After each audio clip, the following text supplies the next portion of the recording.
Okay. Okay. Okay, so last week I left everybody with some homework to do. So then I sent, did anybody get that email? I suggested you read the New York Times article. Yeah. Some of you got to that, okay. And it was called, if those who didn't, it was like, why strangers are good for us, which really caught my eye. And then when I read further, I noticed it was, they referenced some of the studies that I was referencing. So I felt really good about that. So did you have any thoughts on reading that? Any additional thoughts or share anything that you did in terms of interactions with people you had because you were trying to have an interaction with a stranger based on our conversation last week? One of the things I shared just in response to that was Sunday.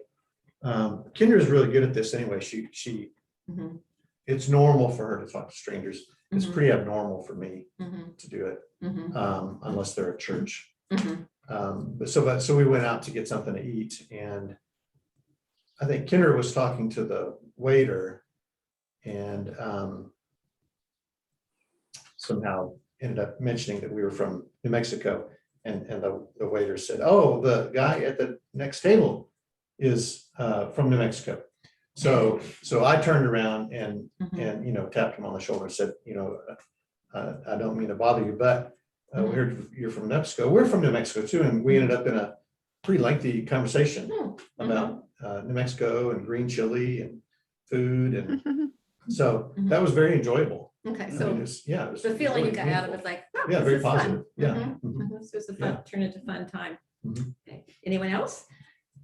I didn't actually talk to anyone, but it was actually last night. I was driving home on the Marriott, and it took me an hour to get home. I was just parked and had my windows down, and I was playing music. And the car who was stopped next to me also rolled their windows down, and I guess knew the song and started like dancing. That's cool. So I didn't actually talk to them, and it wasn't really intentional, but it was definitely you had an interaction. Yeah, and I was pretty frustrated with the traffic and felt much better. Okay, so that relieved a lot of that feeling. Well, that's really nice. So that human interaction, even though it wasn't verbal, provided that. Yeah. Nice. I was back at Stanford High School last Thursday night, probably for the first time in 20 years. There had been no reason to be at Stanford High School, but there was an award that was going to be given to a young man, which was, the award is now called the Grit Award, the Tamari Sterling Grit Award. So it's in his honor, and his family was there and some other friends. And I had one of the moments where I was the only white person in the group of like 12 Black people, which is kind of cool. And but anyway, as I was walking in, I didn't know which door to go into. So there was like the parking lot, and I knew it was the auditorium, but I thought, I don't know how to get in that back door and wind my way through the school to the auditorium. But then I saw people were walking up along the side of the school, like up towards Strawberry Hill. So somebody else was walking along, and I just said, I'm not sure where I'm going. Are you guys going to the awards? Yeah, we're going there. I said, is this what we just walk up this way to, And so there was just this really brief interchange. I felt relief because, okay, I'm heading the right direction. I'm not just lost out here wondering about. And I couldn't tell if they were happy to be helpful or not, but I know when someone has stopped and asked me directions and I can help them, I know it makes me feel happy that I can be of help to somebody. So assuming that they felt the same as I usually do. So anyone else? I wonder how timely that was for me and my family. My mom has said many, many times, I don't want to go live with those strangers. And years, literally, on that point. And so I sent the article to all of my siblings, and everyone responded, in a very positive way. And I said, maybe at some point we can, not now, but maybe at some point we can show mom this. And I think after the fact, when she starts communicating with people and they stop being strangers, or less strangers, an actual. And all the examples, the example that was noted in the article itself, and all the examples that everybody's giving tonight, you know, Julia, Chris, and Debbie, you, it's the concept of fairly immediately finding that connection. You know, they're a stranger, but immediately you find some connection, whether it's a song or whether it's a state or whether it's just going to the same location, there's a connection. And it pretty quickly starts to, I think, break down walls. So it's interesting that just I guess my point is it doesn't take a ton of effort. It takes effort. And maybe it's getting over the first hurdle, but once you get over the hurdle, I think the hurdles start tipping over fairly quickly. Just like the way that article ends so beautifully that the little boy says, I don't know his name, but he's my friend. And it just made me see how quickly we actually can break those barriers down if we just literally take the first step. Yeah, try to be intentional about, maybe I can make this interaction more pleasant for both of us. Right. And pretty quickly start taking off, you know? Yeah. I want to just say that a dog really helps. Oh, yes. If I'm yes. walking my grand dog, Say to speak to somebody. that, Mhm, you know, mhm. people are much more likely to interact or find something to ask or say, or maybe not even about the dog, but I don't know, just Mhm. makes Yeah. it. Mhm. Because I mean, to be fair, I often do walk with my ear things in because I'm listening to something, because, you know, whatever. Which I realize how finding time to do those things makes you more isolated from other things. You know? It's choice. Yeah. Debbie, can you hear me? Yes. We have a farmer's market on Wednesdays now that just opened last week in the town green around the gazebo, and it's so fun. Even had music there today, live music. But I found that all those people that have the little different, they sell everything from not just farm food, but all kind of lotions and plants and this and that. And they're also willing to talk to you. You know, when you come, they're so happy when you come to their little spot. Right. They'll ask, where are you from, you know? And so I found it's really easy there to talk to strangers. They seem to enjoy it too, because they, you know, they're trying to get a clientele, Yeah. of course. So you're seeing when you're there, that dynamic kind of builds Yeah. on itself, and that feels like almost in a short while, it almost feels like you're having a party.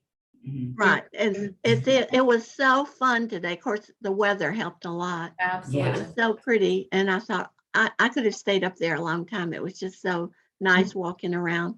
And almost everyone says, oh, where are you from? They think I've just moved here from the South somewhere. Just like, well, from here mostly. Right. I'm from South Wilton. Sorry, And, Julie, talking and about, Annie, sorry, go ahead. I was just going to tell Annie, a friend of mine is in Meadow Ridge, you know where Meadow Ridge is, assisted living. And they're moving her to a new spot there. They've opened a memory center, and so she's going there. That she doesn't need to be in the memory center yet, so she's going to this new spot at Meadow Ridge. And they were telling her kids, and they said, and she'll be right next door to her best friend. And they like, oh, we didn't know she had a best friend here. So that just shows how that happens, you know. They said, oh yeah, she's got about 3 that she hangs out with a lot. So, and you know this person, Phyllis Murray. Yeah, I know figured it was Phyllis. that person. Yeah, well, she knows everybody. Yeah. So. Yeah. I have to say though, she's very outgoing. So it's probably easy for her, easier than for some. Sylvia, not like you. Right. Sorry, Julie, everybody was kind of sharing if they could follow through on that homework assignment, what their experience might have been. So either you? Yeah, I mean, I could say we had a couple of good experiences. I mean, I think, yeah, I don't know, Art, if you want to. Well, you know, we went through reaching out to people we hadn't spoken to in some time, and so that was really very good to do. There's one particular fellow that I'll use the phrase bump into when I go out from my walk. He's usually going the other way, And I've talked to him for about 3 years now. And, you know, usually we stop and we'll chat a little bit, and began, you know, during the COVID era where he would put his back to me and I would put my back to him, and we would talk to each other. And he and his wife have lived all over the world, and why they're living here, I couldn't tell you right now, other than I said to Julie, you know, perhaps they're interested in you know, some friendship. And so I said to him, I said, you know, it'd be nice if we can get together someday, you know, other than just bumping into each other on the road. And just based on the way in which we walk, usually we see each other more than once, being in the same time. And he was walking at me with his cell phone out, so as to get my cell phone number so he could send me a text message so I could text him back, so that we could arrange for us to get together. And so, yeah, and I might suggest it was prompted by This last discussion, week's, yeah. you know, shall we say, class. And so it was a real positive outcome.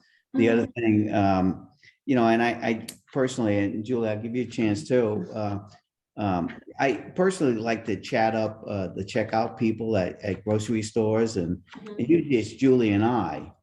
And so when I'm chatting them up, it's usually like, you know, what time do you get off? Oh, you're almost there, and it's really nice out today, or you're better off in here because the air conditioning is on. But I happened to be in a store, Stu Lund is the name of the place, just by myself, and I was doing the same. And then the woman that was the checkout lady, I think it came across her mind, and as well as mine, perhaps, like, why is this guy talking to me? Well, especially asking, when do you get off? Yeah, so I really had to tone it down, you know. I like, you know, what's the price of tuna, you know, whatever, as I said. So you do have to be a little careful with that, Yeah. I think. Yeah, I think we talked about that. Yeah.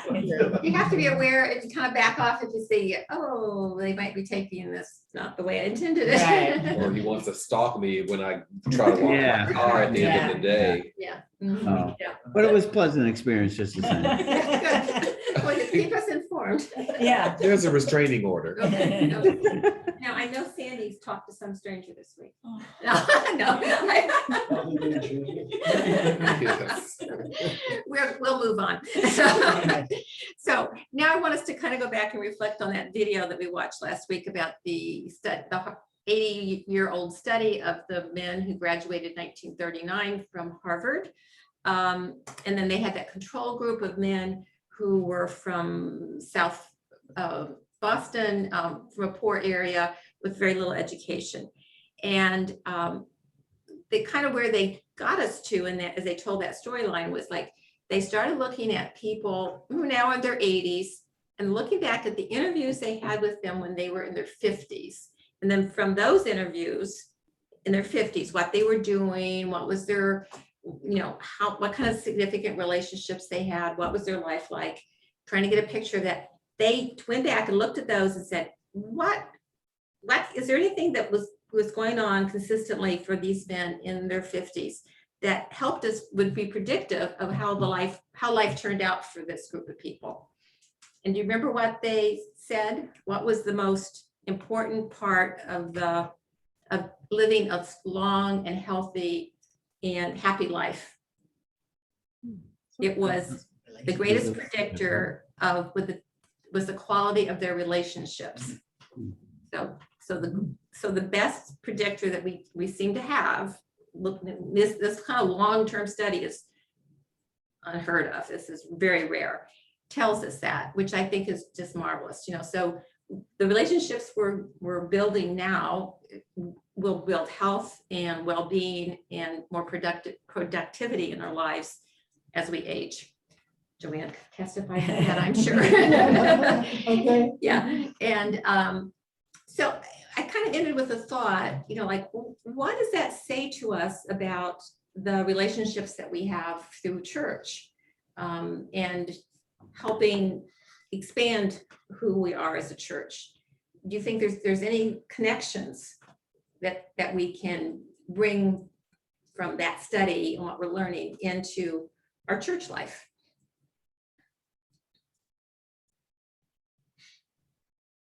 Yeah, I mean, I think, really broadly speaking, it points to our intention in terms of being involved with the church. Like some of us might be involved in a church because we're primarily only interested in our relationship with God. And so we come to get a little instruction, maybe to, the liturgy or communion might be a place where we feel connected to God, or the worship, and then we're gone. And we don't really invest in relationships. Whereas, I mean, that study would suggest that it's really important to see church as more than just something that's vertical, but something that is horizontal, and to take the time and invest the energy to create these connections, because they can be life-saving. So to me, and also, I mean, that obviously, and what we are doing in terms of like care, life circles and groups, small groups, where we're trying to build those kind of relationships, it speaks to the value of them as well. So, and obviously there's just natural friendship groups that occur. And it perhaps says to us, those of us who, have leadership roles, is to noticing the people on the fringes and seeing what we can do to help them move into having more significant relationships with other people, and be able to maybe talk to them about the value of that and the health of that, not only physically, but emotionally, spiritually. It builds healthy, long-term, there's a product that comes out of that. So any other thoughts about that? I think it's just interesting to be able to apply some research to what we're trying to do, and how it's kind of weaved into what God already tells us is the way he wants us to be. He wants us to have those kind of relationships, and he encourages us to have those kind of relationships. And lo and behold, science agrees. That's what we find out. Okay, now I want to kind of shift into looking at what makes for quality connections, with us, with people. And one of the things that we can say for sure is the research would tell us that face-to-face interactions with people are better than the less face-to-face. So while we're all grateful for Zoom, we're grateful that you can be with us distantly. The more human those interactions can be, the better. So obviously in person, and maybe Zoom, because we get to see you and we get to hear you, we hear your voice, is better than a telephone call. And that's much better than a text message, an email, and an email is much better than a text message. So you can kind of, go. And so the more choices, more times you can have an interaction face-to-face, the healthier it is going to be. And you can see a progression of that. I saw that throughout the last couple of years. During the worst of COVID, I basically had to have all of my counseling sessions online. So it's something called doxy.com. And I was grateful for that. It kept me in touch with some of my clients who I would not have seen otherwise. And that wouldn't have been a good thing.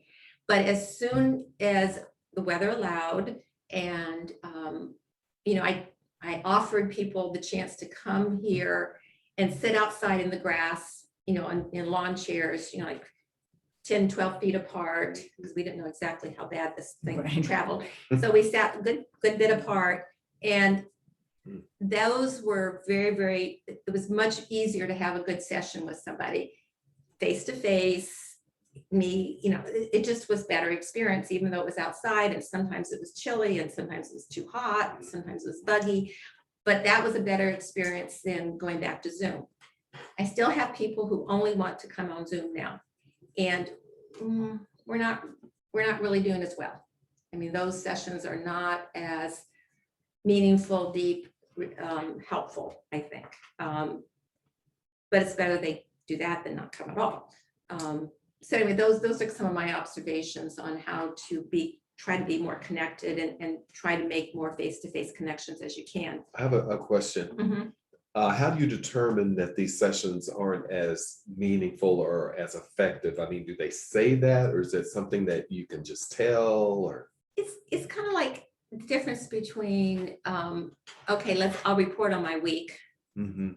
And that's about as deep as the session gets. is Okay. Reporting on what happened and so who said what to who and what, and then getting into sometimes much more like, what did that mean? And what is it I really could do differently here? And what does that feel like to try to venture to do something differently? Mhm. You know, that's kind of what I'm referencing. Mhm. The level of communication goes into a deeper level. Yeah. Yeah. Yeah, but I think also we don't realize how much more information we're getting from a person's whole entire body instead of Absolutely. just this much. Mhm, You mhm, know. mhm, exactly. With somebody's foot just going up and down, Mhm. Okay, how nervous are they? Mhm. You know, I can hide a lot of that if Yeah. I'm in Yeah. behind a screen. Mhm. Yeah. Mhm. So, interesting question.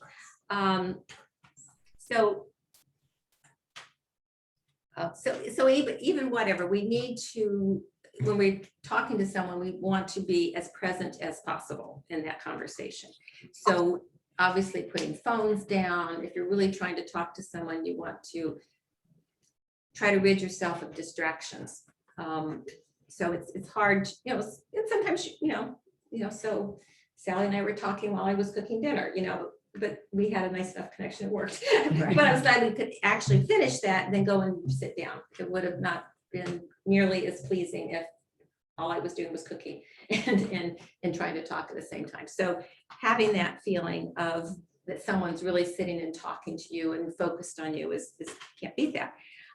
So communicating effectively in close relationships requires a lot of, it calls on our patience, it calls on our ability to compromise and to have really good communication skills.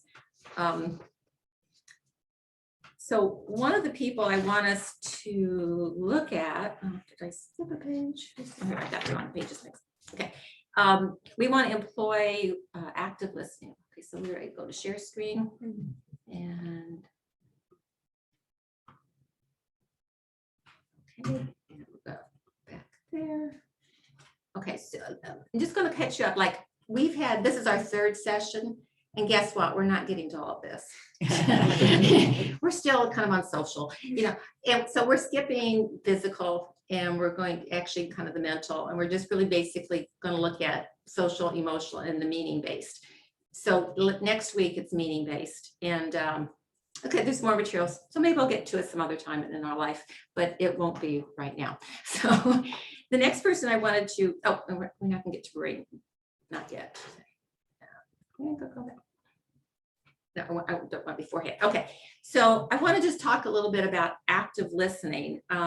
Do most people somewhat familiar with active listening? Okay, so what do you recall as kind of a tenet of what's part of the practice of active listening? You sort of listen to what they have to say and you repeat back to them what you understand them saying. Okay, great. Okay. And there's the content part, and then there is also an emotional part to it. And so you want to give the feedback of the content and also reflect back and, like, what I heard you say, such and such, and you seem pretty sad about that. Yeah. So you're kind of giving them back some of that content. Okay, anything else we know about active listening skills? Nonverbal communication, like nodding of your head. Right. So your body language again is really important, and what are you saying in that? One can ask questions, but you don't want it to be too many questions. This isn't, you're not doing a interview for like an interview. It's more like ask questions to show that you're interested, but you don't direct the conversation with your questions. You kind of avoid giving advice unless you're someone, they ask you for advice, and then you can go like, okay, you really want to know what I'm thinking. Okay, are you sure? Okay, then you offer advice.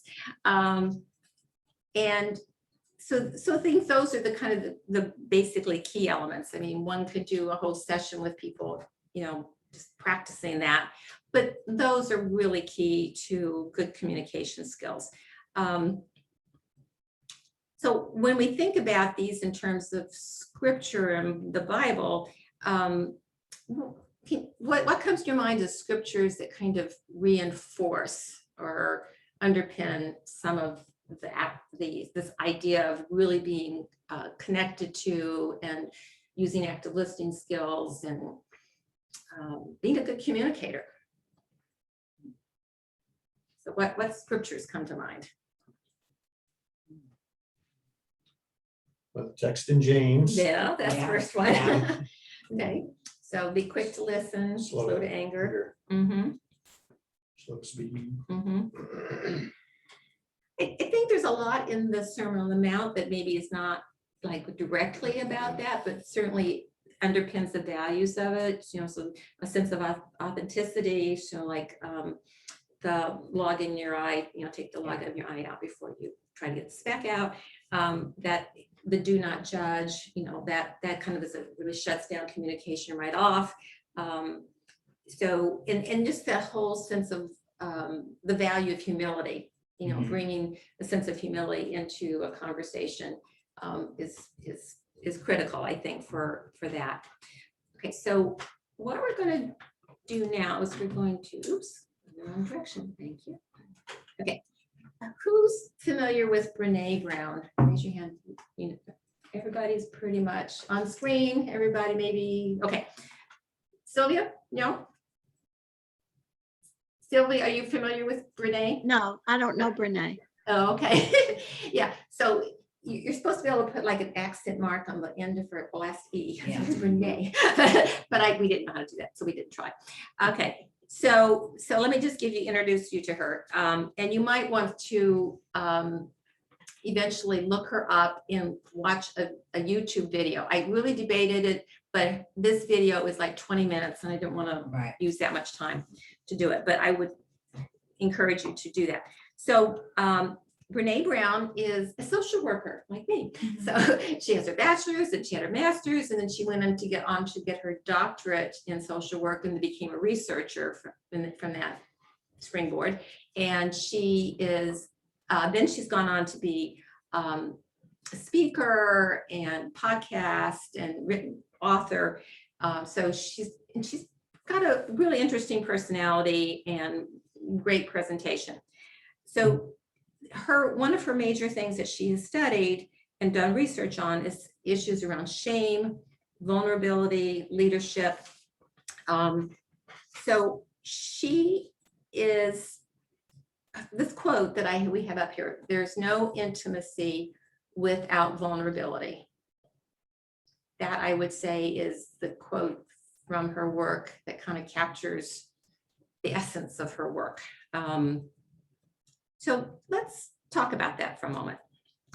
What does that mean to you, that there's no intimacy without vulnerability? And maybe you want to argue with that, maybe go like, I don't know.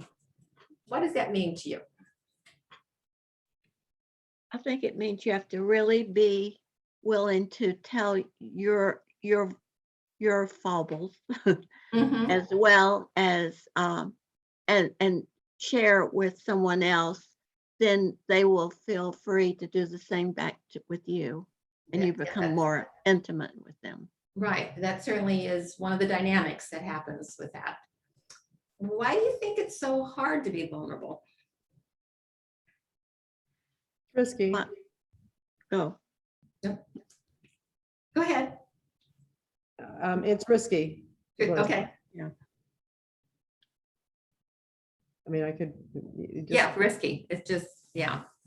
So Share there's a lot- something that is something that is as a flaw or as a weakness.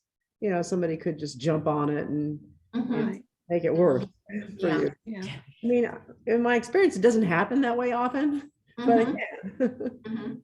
And it could be that even stepping forward to saying something really positive, like, you're a really good friend to me. I really treasure our relationship. That's being a little vulnerable. It shouldn't be, but it is. And that's that level of intimacy that you would think should not be hard for us, but for some people it still is. Yeah, if they So- look at you with a cold-eyed stare. Yeah, right. Like I'm doing now. She It's looked me like- dead in the eye and said that. I know. You didn't say anything. Did you smile? I think I did. A little bit, yeah, okay.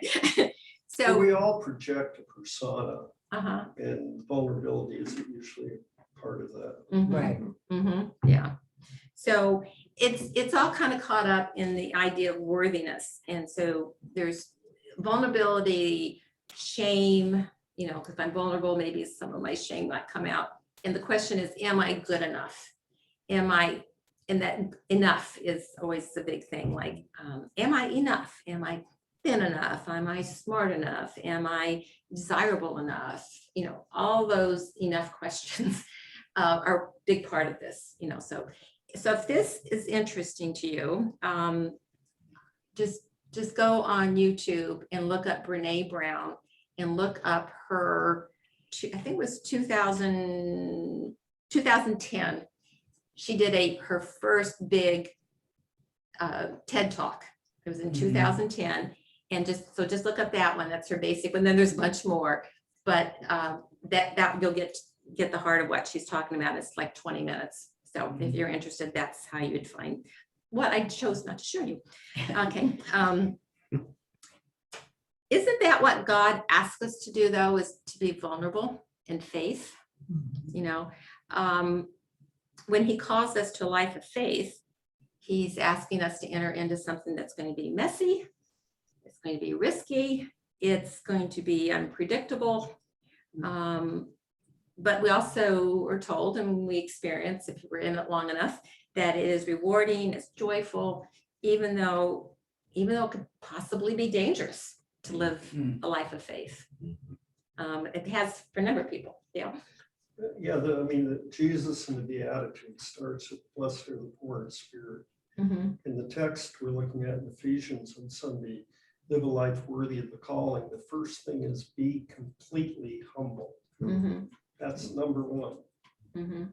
And that's probably like number 20 in what we would naturally do. Mhm. Yeah. So you're saying humble or humility kind of goes along with Yeah. this sense of vulnerability. Yeah, Those they're entwined. yeah, I'm not particularly concerned that you think I've got it all together. I'm gonna just be honest with you. Mhm. Yeah. So, yeah, but we could do a whole semester on the issues of vulnerability, but we'll Right. kind of move on. So let's see. When we have people talking to us about their problems, there are certainly good responses and not so good responses. So those we're referring to as toxic responses. So anybody have any favorite things that, oh, I hate it when somebody says such and such to me Well, when that's I shared nothing, my let me tell problem? you about. Pardon? Yeah, Oh, yeah. Oh, Yeah. that's Yeah. nothing, let me tell you. Yeah, about. so- One up you. Yeah, they one up you of like, oh, yeah, and people do feel like what they're saying is, I'm trying to identify with you. You have this problem, Yeah. Yeah. I have this problem. But too often it comes across as, I'm trying to say, don't, your problems, that's nothing, look at That's me. right. You know, what you're really doing is you're pulling the attention back to yourself. And there's a time to share that you've got something similar going on, Right. but usually it's way down. Mhm. Quite a few minutes into this. So we don't do that. Okay. Let's see. So people could say things like, it could be worse. People could say things like, oh, just stay positive. It's going to be okay. I very seldom, very seldom say to someone, don't worry, it's going to be okay. But you hear that all the time on a TV show or a movie or something like that. You know, that's like, That's right. it's going to be okay. I really don't like that. No. You know, how do you know? Right. How do you know it's going to be okay? It feels like you're diminishing my my experience. So I don't appreciate that. Someone who's just basically like, just be happy. Mhm. Just be happy, you know, don't worry about it. Don't be happy. Don't, let's just not get into the negatives here. Let's just stay Right. happy. Or everything happens for a reason. Oh, I hate that. So we You have like that, several baby? people You like vote that, for the honey? least likely thing they want to hear is. God's got this. Would God lets people starve to death, so. you like to? Listen, I'm sorry. say something about Push the button. You're triggered. Push the button. it. Okay, so we're getting into these are really toxic responses. You can see how we're all reacting to that. We go, ugh, don't like that.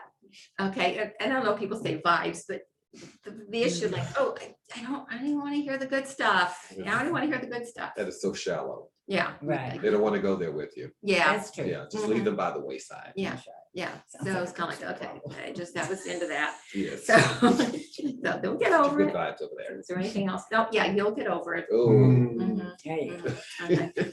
We love that one, don't we? So, okay, so let's think about what are better messages of validation. So we have this one person comforting the other. So what are some of the things one might say when someone has got a significant problem they're dealing with? Well, sometimes it's don't say anything. Right. I mean, it's just body Mhm. language. Mhm. It's- Yeah, you can agree that Mhm.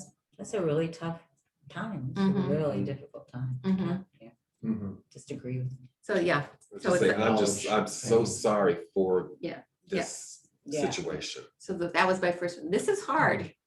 Yeah, and then Right. maybe you've done some hard things before.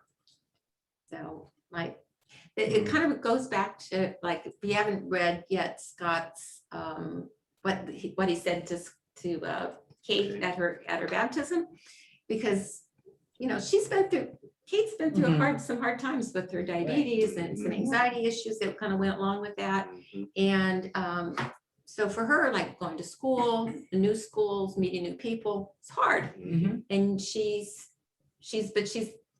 done some tough things already. Right. And so her parents are likely to say things like that.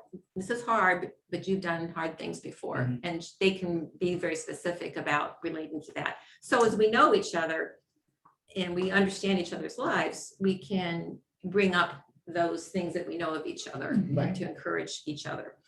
Okay, anything else you want to add to this list? Messages of validation.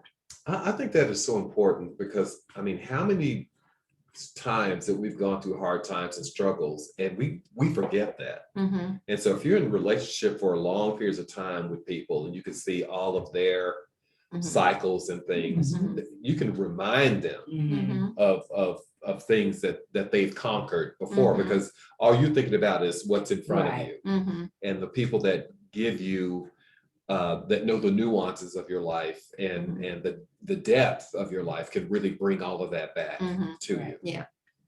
So we can't have that unless we've built relationships. Right.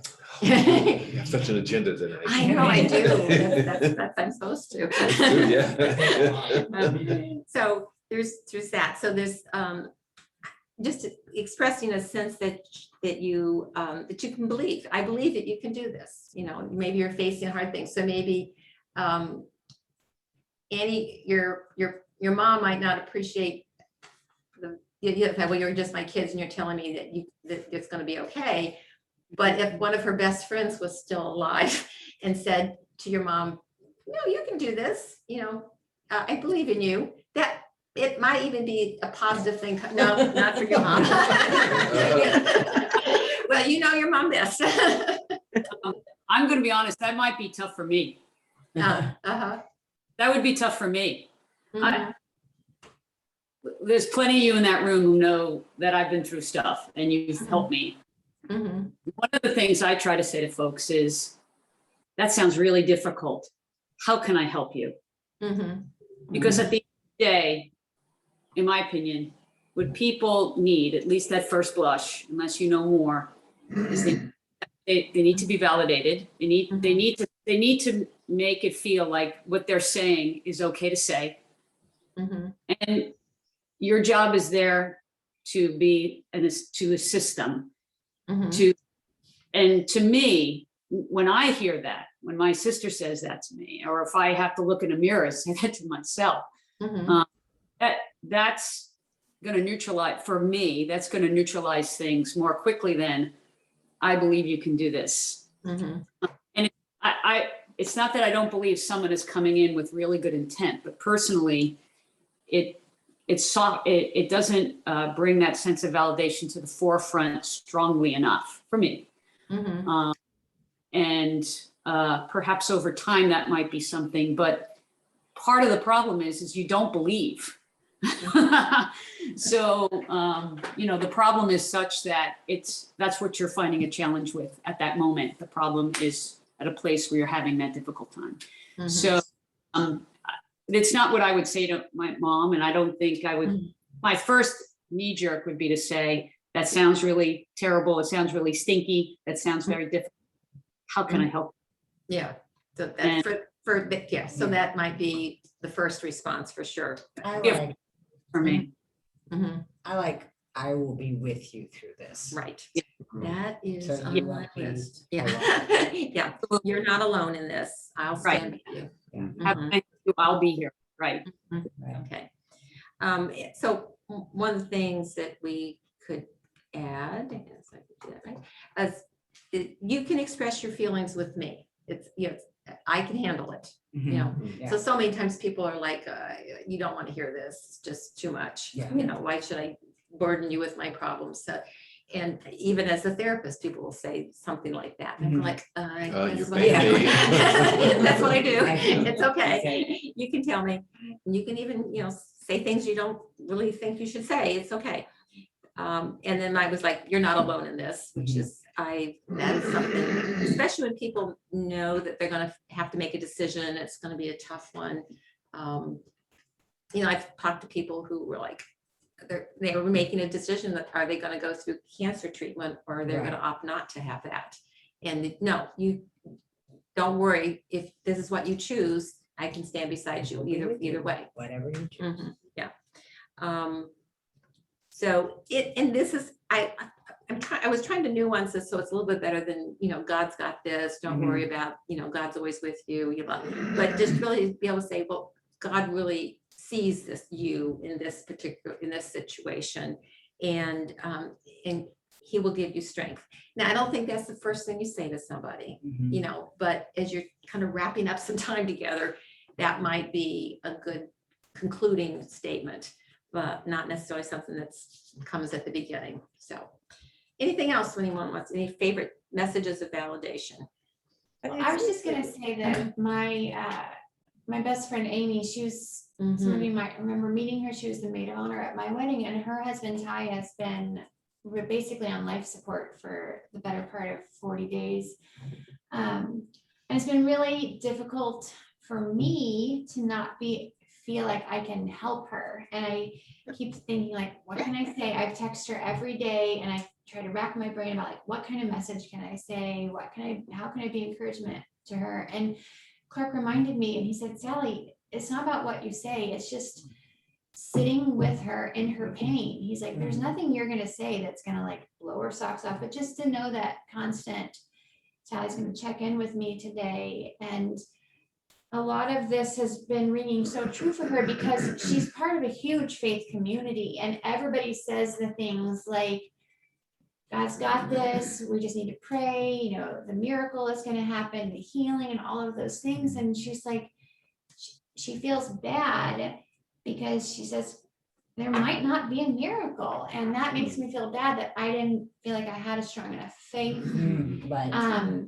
Yeah, and so I have given her the room to go into the dark place. What will happen if he doesn't make it? Going down that path with her and just sitting with her in that darkness instead of always trying to be like the positive light. Because you have to feel the pain and you have to sit in there and just that holding the space. And that's been very difficult for me because I want to be the sunshine there for her, but I can tell that it's been more helpful to do these things with her than try to say the good, positive message. So yeah, Very good example. Yeah. Thanks for being bold. Okay. Okay, so I'm moving into slide, before I kind of moved it and I didn't mean to move yet, but that's okay. So other ways we can strengthen relationships is, first of all, is to savor them. And one good way to savor them is to express gratitude. So many of you probably have heard about studies in which people wrote gratitude letters. I think Martin Seligman, that was one of his things as well. And so, and we do that through our encouragement cards here at church is one way. But even like, you send a birthday card and you write something personal on it besides, the lovely thought that you chose, but you probably write something else, more intense, but or more specific. So expressing gratitude, there's actually done some studies on this and what it does for us and how we experience it. And so this particular study they did said that the value both to the person who's expressing the gratitude and the recipient was much greater than either one of them anticipated. So like if you ask someone to write a gratitude letter, the writer might be like, I don't really think it's going to be all that impactful. I doubt it'll be that memorable. And they were always surprised at how much their recipient did respond to it, how much it affected them, how important that was for them. And it was too often that people basically undervalue how others will receive gratitude. And they tend to overestimate the awkwardness that they think the recipient will have, which I had never thought about a recipient of gratitude feeling awkward about it, but I guess people do, they're fearful that they're going to express, they're going to think I'm sappy. Others are going to think like, where did that come from? I don't know what that's about, which I never thought about that, but evidently these researchers found that people think that way. But then they said they thought that they were fearful that was going to happen, but it really didn't happen. So I thought that those were interesting things. So, and obviously the Bible undergirds that with the passage from 1 Thessalonians 5:11, which is printed on our encouragement cards. Encourage one another. Okay. Okay. So just generally pro-social behavior. So that now we're on to this slide. So we scientists, this is Martin Seligman. Remember, he's the man who's the founder of positive psychology. Okay. We talked about him in our first evening. So we scientists have found that doing a kindness produces the single most reliable momentary increase in well-being of any exercise we have tested. So they kind of made a project of testing various behaviors, asking people to do those behaviors, and then figuring out what was the effect, what was the consistent effect that they found people had by certain behaviors. And kindness was one of those. They asked people to deliberately choose to do, intentionally be kind. And they found that that was the single most reliable momentary increase in well-being of any exercise that they had tested. So here in the exercise, so this is what you do. This is going to be our homework for this week. Find one wholly unexpected thing to do tomorrow, or this is what it says tomorrow, I'm gonna say this week, and just do it. And notice what happens to your mood. Okay, so I'm gonna give you a little more data on that. It's like from the Mayo Clinic. So when you think of the Mayo Clinic, you think of great medicine, right? Okay, a lot of research. Okay, physiologically, kindness can positively lower blood pressure. Kindness, an act of kindness can change your heart rate. It can change your brain. Being kind boosts serotonin and dopamine. Those are what creates the pleasure centers in our brains. It gives so these neurotransmitters in the brain give you feelings of satisfaction, feelings of well-being, and they cause the pleasure reward centers of your brain to light up. So endorphins, which are your body's natural painkillers, also are released. So being kind can reduce your pain, your physical pain. So that's what Mayo Clinic has found.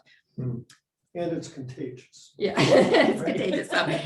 So how does knowing that there is a physiological basis for why we feel good when we are kind, how does knowing that impact you, maybe impact your faith?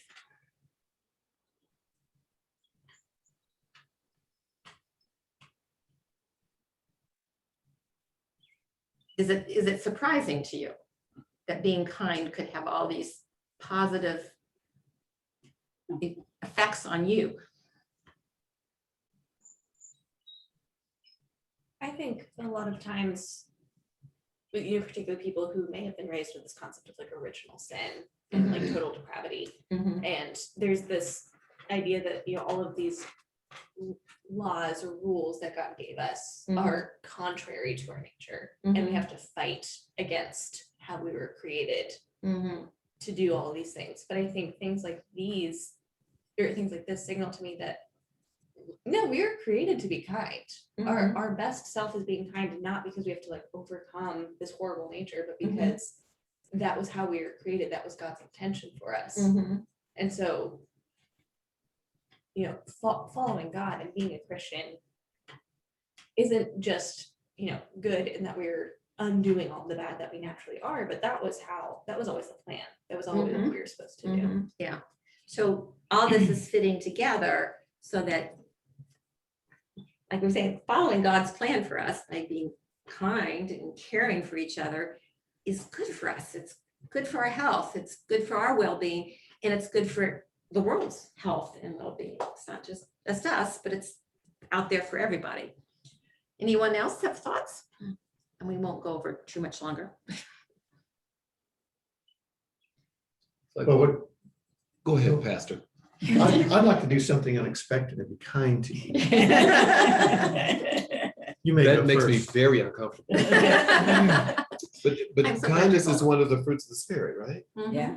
And so, I think that with all the other fruits, just brings about just a better person that's fortified to just withstand anything that comes against them, and they will. And it's almost like you're inoculating yourself from knockouts of life. Right. Yeah. So let's just go over this and we'll wrap up, and then I think this will help you do your homework assignment. So why does kindness work? Well, first of all, it offers moments of connection and empathy. So when you do that, when you do an act of kindness, it gives you an opportunity to make a good connection. It gives you an opportunity to be empathetic, and you kind of like, you reach out to someone who's in need, kind of get, this person is got something here that I need to be thinking about. It changes your self-image. You can say to yourself, if you're not already, don't see yourself as kind, then you can say, I can be kind. This kind of feels good. So it's particularly with children, you can see how that you can kind of encourage that. So it gets you out of yourself, it lessens your self-focus. It obviously, when you're interacting with someone on that level and just being kind, even if whether it's a stranger or for someone you're close to, or a family member, it gives you a better perspective and puts those problems in perspective. So Dale and I have an issue with some of our condo neighbors. They're having an issue, and could you just please be kind to each other? And so anyway, that's another story. So it often will bring us positive feedback, and so it's a nice feedback loop. I'm kind to you, you end up being kind to me, and there's just all this nice feedback that goes on, a dynamic gets going, and it can strengthen relationships and community ties, which goes out beyond just a couple. Which we hope. We're hoping that our condo will see our leadership and kindness to be effective for everybody. So, we talked the first night about the concept of flow, Csikszentmihalyi's studies on flow. So doing an act of kindness sometimes puts us in a situation where we find ourselves in that state of flow, which is a lovely place to be. So this is your assignment for the week, is to find some kind it could be random, it could be deliberate. I don't care whether it's intentional or deliberate or just happens randomly, but be deliberate in doing something. Think about then how you feel, what feeling that brings to you. And for most of you, all you have to do is think it through, like at the end of the day, and every couple of days, you think, what did I do that was kind today? And you'll have 5 or 6 examples. So just pick one of those examples, because some of you are that's just your nature. You're kind, and you have all these opportunities to just come back and share of that. But there is a quote I want to share, which says, "Be kind whenever possible. It's always possible." It's always possible. And that's the Dalai Lama saying this. Yeah. So now we have some world religion in this class as well. Yeah, test it out. So the idea here is be kind whenever possible. It's always possible. Okay, have a good week. All We'll right. talk next week. Thank you, Debbie. Thank you. Thanks, Thank you. Debbie.